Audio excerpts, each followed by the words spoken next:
নমস্কার বন্ধুরা, আমি বিশ্বজিৎ আর আপনারা দেখছেন আমাদের YouTube channel Nifty prediction for tomorrow. গতকালকের ভিডিওতেই বলেছিলাম যে আজকের দিনের জন্য কি রকম প্রেডিকশন আপনারা দেখতে পারেন। রেঞ্জ দেখিয়েছিলাম, গ্যাপ কোথায় আছে দেখিয়েছিলাম, আওয়ারলি টাইম ফ্রেম অনুযায়ী বুঝিয়েছিলাম এবং দেখতেই পেয়েছেন আজকের মার্কেটে। আর গতকালকের ক্যাপশনের মধ্যেও লিখে দিয়েছিলাম যে রিভার্সাল দেখবেন কি, আজকের দিনে রিভার্সাল ঘটেছে এবং জায়গাটা দেখতেই পেয়েছেন। যে জায়গাটা পর্যন্ত আপনাদের সাথে শেয়ার করেছিলাম যে এই জায়গাটা পর্যন্ত বাজারের রেঞ্জ 200 পর্যন্ত, 24,200 পর্যন্ত বাজার কিন্তু চলে যেতেই পারে, কারণ গ্যাপ ছেড়ে এসেছিল। এবার এখান থেকে কি হতে পারে সেটা তো পরে জানবো, তার আগে এখান থেকে দেখবো যে আজকের দিন ট্রেডিং সেটআপ কোথায় বেরিয়েছে। ট্রেডিং সেটআপ আজকের দিনে কিন্তু একটাই ছিল। রিট্রেসমেন্ট যদি ক্যালকুলেশন করেন কিন্তু পুরো দিন একটা ট্রেডের মধ্যেই সিঙ্গেল ট্রেড ঠিক এই জোনটা থেকে, যেটা হচ্ছে 23,800, এই জোনটা থেকে কিন্তু ট্রেডিং সেটআপ বেরিয়েছে এবং সুন্দর কিন্তু প্রফিট নিয়েছে। যদি পার্সোনালি আমার কথা বলেন তাহলে হচ্ছে এই জায়গাটা পর্যন্ত, এই 12:30টার কাছাকাছি পর্যন্তই অ্যাকচুয়ালি দেখতে পেয়েছি। তারপরে কিন্তু আর এখান থেকে আমি ওয়েট করছিলাম যে এখান থেকে যদি একটা রিট্রেসমেন্ট হয়, তারপর প্যাটার্ন কি তৈরি হয় সেই অনুযায়ী কিন্তু একটা ট্রেড ধরবো। কিন্তু এখান থেকে প্রত্যেকটা বারেই কি হয়েছে যে ছোট ছোট ছোট ছোট করে নয়েজ চলে এসছে। আর নয়তো কি হচ্ছে যে এমন একটা রেঞ্জ তৈরি করতে করতে আস্তে আস্তে করে ডাইরেকশনে ওপরে দিয়ে গেছে, সেখানে অপশনের প্রাইস বেড়েছে, কিন্তু এখান থেকে এতদূর পর্যন্ত এই ট্রেডিং সেটআপটা, যেটা হচ্ছে 24,050, এই জায়গাটা থেকে 24,200 মানে 150 পয়েন্টের মতন এই মুভটা কিন্তু ক্যাপচার করতে পারেনি। ব্যাংক নিফটির ক্ষেত্রেও সেম, যে এইখান থেকে তলার দিকে দেখতে পেয়েছেন রিট্রেসমেন্টের জন্য এসছে, মানে একটা ডিপ নিয়েছে, তারপর ওপরের দিকের জন্য গেছে। এই জায়গাটা কিন্তু আর কোনো রকম ট্রেডিং সেটআপ বেরোয়নি। মর্নিং এই ট্রেডিং সেটআপ ঠিক এই জায়গাটা থেকে ছিল, এইরকম ছোট পয়েন্টই একটা কিন্তু ক্যাপচার করতে পেরেছি। এবার এখান থেকে সারাদিন বসে বসে এই জায়গাটাই 12:30টার পর থেকে অ্যাকচুয়ালি দেখছিলাম এইটাই, যে বাজারের মধ্যে কিন্তু ট্রেন্ডিং ডে হবার কিন্তু কথা ছিল না, কিন্তু বলেছিলাম কি রিভার্সাল হবে। কেন বলেছিলাম? কারণ বাজারের মধ্যে সেই রকমই সিচুয়েশন কিন্তু তৈরি হচ্ছিল। গতকালকের ভিডিওতেও আপনাদের সাথে শেয়ার করেছিলাম, দেখবেন যে মেজর মেজর সুইং লো যেগুলো তৈরি হচ্ছিল 15 মিনিটের চার্টে, সেই অনুযায়ী কিন্তু ওপরের দিকের জন্য বাজার তৈরি হচ্ছিল, তলার দিকের জন্য কিন্তু তৈরি হচ্ছিল না। যাই হোক, এইটা যারা ভিডিওটা দেখেছেন তারা নিশ্চয়ই বুঝতে পারবেন মোটামুটি কালকের দিনের জন্য কি হতে পারে। কালকের দিনের জন্য একটা রেঞ্জ বাউন্ড ডে হতে পারে। কেন বলছি? কারণ হচ্ছে আজকের দিনে একটা বড় মুভমেন্ট দিয়েছে, 24,200 পর্যন্ত চলে গেছে। এখান থেকে উপরের দিকে যেতেই পারে বাজার, কিন্তু একটা রেঞ্জ বাউন্ড দিন হয়ে যাওয়ার সম্ভাবনা থাকবে। কিন্তু মর্নিং এ যদি ফ্ল্যাট খোলে, যদি তলার দিকের জন্যই মুভ করতে শুরু করে, সেক্ষেত্রে স্ট্রেট তলার দিকে কিন্তু 24,050 এই জায়গাটার কাছাকাছি গিয়ে একটা রিট্রেসমেন্ট মতন নিতে পারে, মানে তলার দিকে একটা ডিপ নিতে পারে। তারপর এখান থেকে উপরের দিকের জন্য মুভ হতে পারে। কিন্তু যদি দেখেন যে ফ্ল্যাট খুলেছে, খুলে উপরের দিকে যাওয়ার চেষ্টা করেছে 24,200 250-এর কাছাকাছি পর্যন্ত, তারপর দেখুন চলতে পারছে না এবং রিভার্সাল সাইন পেয়েছেন, সেখান থেকে কিন্তু একটা স্ক্যাল্পিং আকারে মর্নিং এই ট্রেড কিন্তু সুন্দর সেটআপ অনুযায়ী আপনারা পাবেন। এবং তলার দিকে যতক্ষণ মোমেন্টাম থাকবে ততক্ষণ পর্যন্ত হোল্ড করতে পারেন। এবার এইখানে মেজর মেজর পয়েন্ট যদি দেখেন তাহলে হচ্ছে ঠিক এই জায়গাটার কাছাকাছি একটা কিন্তু পয়েন্ট দাঁড়াচ্ছে বাজারে, যেটা হচ্ছে 23,920 বা 916, এই জোনটার কাছাকাছি। এবার এখান থেকে বাজার কি এই ওপর থেকে এত দূর পর্যন্ত তলায় আসবে, নাকি গ্যাপ ডাউনের সঙ্গে খুলবে, নাকি ফ্ল্যাট খুলে তলার দিকে আসবে, তারপর উপরের দিকে যাবার চেষ্টা করবে, তারপর ডাইরেকশন ওয়াইজ নয়েজ সৃষ্টি করতে করতে আলটিমেট এখানে আসবে, সেটা কিন্তু যখন ইন্টারডেতে প্রেস প্রাইজেকশন দেখবেন তখনই কিন্তু বুঝতে পারবেন, তার আগে কিন্তু নয়। এবার এখান থেকে উপরের দিকে যাওয়ার জায়গা কত দূর পর্যন্ত আছে? উপরের দিকের জন্য যাওয়ার জায়গা তো অনেকটা বড়ই আছে বন্ধুরা।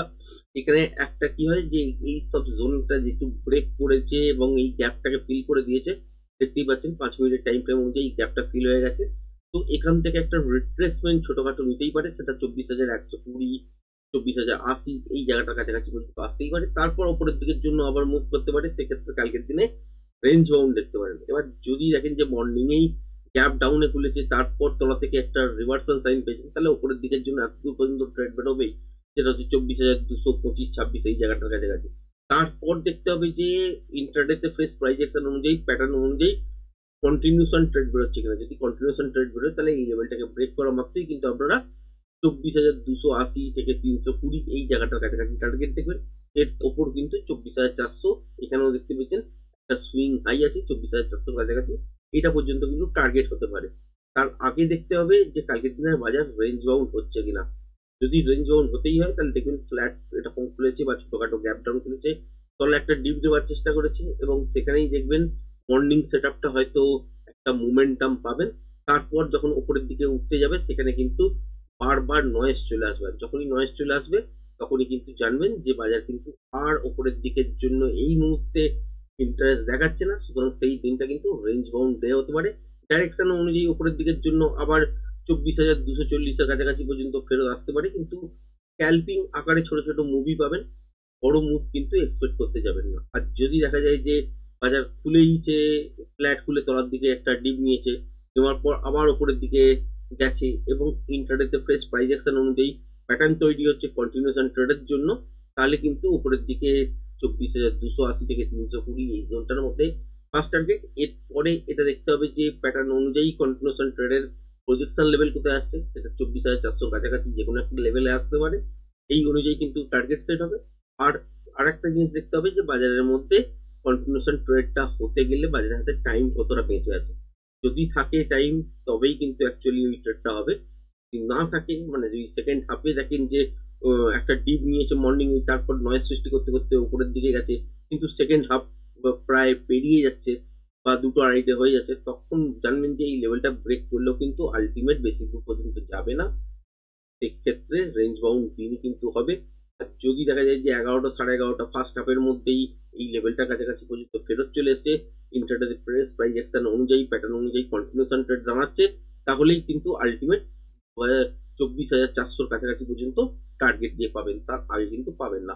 আর যদি তলার দিকে পড়তেই থাকে ক্রমাগত, যদি দেখেন যে এইসব জায়গা থেকে তলার দিকের জন্য ডিপ নিয়েছে, উপরের দিকে ওঠার চেষ্টা করেছে কিন্তু যাচ্ছে না, আবার তলার দিকে এসছে, এই লেভেলটাকে ব্রেক করছে, সেক্ষেত্রেও প্যাটার্ন দেখতে হবে। প্যাটার্ন অনুযায়ী যদি কন্টিনিউশন তলার দিকের জন্য বেড়ে, তখন হচ্ছে নেক্সট যে সুইং লোটা ইন্ট্রাডেতে করবে মর্নিং এ, সেইটা ব্রেক করা মাত্র শর্ট করতে পারেন এবং 23,916-র কাছাকাছি পর্যন্ত আসতে পারে। সেটা কিন্তু ইন্ট্রাডেতে ফ্রেশ প্রাইস অ্যাকশন দেখার পরে কিন্তু ডিসাইড করতে পারবেন কালকের দিনের জন্য যে এই লেভেল কোথায় গিয়ে অ্যাকচুয়ালি সুইং লো মর্নিং এ হচ্ছে, তারপর ব্রেক করলে কন্টিনিউশন ট্রেডের প্যাটার্ন তৈরি হচ্ছে কিনা, নাকি রিভার্সাল হচ্ছে। রিভার্সাল হলে এইসব যেখানে গিয়ে লাস্ট সুইং লো করবে সেখান থেকেই উপরের দিকের জন্য মুভ করবে। আর যদি কন্টিনিউশন প্যাটার্ন তৈরি করে দেয় তাহলে এই লেভেলটাকে ব্রেক করলে তলার দিকের জন্যই আসবে। ব্যাংক নিফটির ক্ষেত্রেও সেই রকমই সিচুয়েশন আছে, মোটামুটি খালি চোখে দেখতে পাচ্ছি যেটা সেটা হচ্ছে তলার দিকে এই যে সুইং লোটা দেখতে পাচ্ছেন 51,450-440, এইটাই কিন্তু অ্যাকচুয়াল একটা সাপোর্ট জোন হিসেবে ধরতে পারেন। কালকের দিনে বাজার ফ্ল্যাট খুলেও তলার দিকে আসতে পারে, গ্যাপ ডাউনের সঙ্গে খুলতে পারে। এই সুইং লোটা যদি ব্রেক না করে, এখান থেকে রিভার্সাল সাইন দেখলে উপরের দিকের জন্য এই সুইং হাইটাই পর্যন্ত ফার্স্ট টার্গেট রাখবেন, যেটা হচ্ছে 51,668। এর উপর যতক্ষণ মোমেন্টাম থাকবে ততক্ষণ পর্যন্ত ট্রেডটাকে হোল্ড করতে পারেন। মোমেন্টাম এর কাছাকাছি এসে যদি লস হয়ে যায় তাহলে গিয়ে একবার এক্সিট হয়ে যাবেন। তারপর দেখবেন যে ইন্টারডেতে ফ্রেশ প্রাইস অ্যাকশন অনুযায়ী প্যাটার্ন কিরকম দাঁড়াচ্ছে। যদি দেখা যায় যে কন্টিনিউশন ট্রেডের জন্য প্যাটার্ন দাঁড়াচ্ছে, তাহলে প্রজেকশন লেভেল এখান থেকেই সেট হবে। সেক্ষেত্রে 51,800, 51,900, 52,000 কোথায় গিয়ে অ্যাকচুয়াল প্রজেকশন লেভেল দাঁড়াবে সেটাই কিন্তু টার্গেট দাঁড়াবে। তার আগে কিন্তু এখান থেকে বলতে পারবেন না। কিন্তু খালি চোখে যদি দেখেন তাহলে সেক্ষেত্রে 15 মিনিটের চার্ট যদি আপনারা দেখেন, সেক্ষেত্রে দেখতেই পাচ্ছেন 51,900 থেকে 52,000 এই জায়গাটার কাছাকাছি একটা রেজিস্ট্যান্স আছে। তো এই জোনটার মধ্যেই পজিশন লেভেল হয়ে যাওয়ার উচিত। কিন্তু ইন্টারডেতে যতক্ষণ না ফ্রেশ প্রাইস অ্যাকশন দেখছেন ততক্ষণ পর্যন্ত আপনি ডিসাইড করতে পারবেন না টার্গেটটা কোথায় হবে। অ্যাকচুয়ালি 51,850 হবে, না 800 হবে, না 900 হবে, না 950 হবে, নাকি 52,000 হবে, এটা ইন্টারডেতে ফ্রেশ প্রাইস অ্যাকশন দেখার পরেই কিন্তু কালকের দিনেও বুঝতে পারবেন। এবার যদি মর্নিং এই দেখেন যে গ্যাপ ডাউনে খুলেছে বা ফ্ল্যাট খুলেছে, এই লেভেলটা থেকে একটা ছোটখাটো বাউন্স ব্যাক নিয়ে আবার লেভেলটাকে ব্রেক করেছে বা গ্যাপ ডাউনেই খুলেছে তলায়, তাহলে কিন্তু একটা উপরের দিকের জন্য রিট্রেস হতে দেবেন। তারপর তলার দিকে যখন আবার লেভেলটাকে ব্রেক করবে, সেক্ষেত্রে আপনারা এত দূর পর্যন্ত দেখতে পারেন, যেটা হচ্ছে 51,100, 51,100টাও ব্রেক করলে 51,000 এই জোনটার মধ্যে কিন্তু বাজারের টার্গেট দাঁড়াবে। এবং রেঞ্জ বাউন্ড যদি দিন হয় তাহলে মর্নিং এর দিকেই এই লেভেলটা ব্রেক করলে আপনারা একটা শর্ট করতে পারেন এই জোনটার জন্য। তারপর দেখতে হবে যে বাজারের মধ্যে নয়েজ ক্রিয়েট করছে কিনা। যদি নয়েজ ক্রিয়েট করে তাহলে রেঞ্জ বাউন্ড হয়ে যাবে, আর যদি নয়েজ ক্রিয়েট না করে তাহলে এইসব জায়গা থেকে রিভার্সাল দেখলে রিভার্সাল প্লে উপরের দিকের জন্য করতে পারি। আর যদি কন্টিনিউশন প্যাটার্ন হিসাবে যদি ট্রেড বেরোয় তাহলে সেক্ষেত্রে এই 51,000 এই লেভেলটাকে ব্রেক করলে তলার দিকে এই সুইং লোটার কাছাকাছি পর্যন্ত খালি চোখে দেখতে পাওয়া যাচ্ছে, যেটা হচ্ছে 50,500। কিন্তু এত বড় মুভমেন্ট কালকের দিনে হয়তো হবে না। সুতরাং যদি হতেই হয় তাহলে এই লেভেলটাকে ইন্টারনেটে প্রেস প্রাইজেশন অনুযায়ী কন্টিনিউশন প্যাটার্ন তৈরি করতে হবে, তবেই কিন্তু এই লেভেলটা ব্রেক করলে এতদূর পর্যন্ত আসবে বা এই জোনটার কাছাকাছি যেখানে গিয়ে পজিশন লেভেল দাঁড়াবে সেটাই কিন্তু টার্গেট ধরা হবে।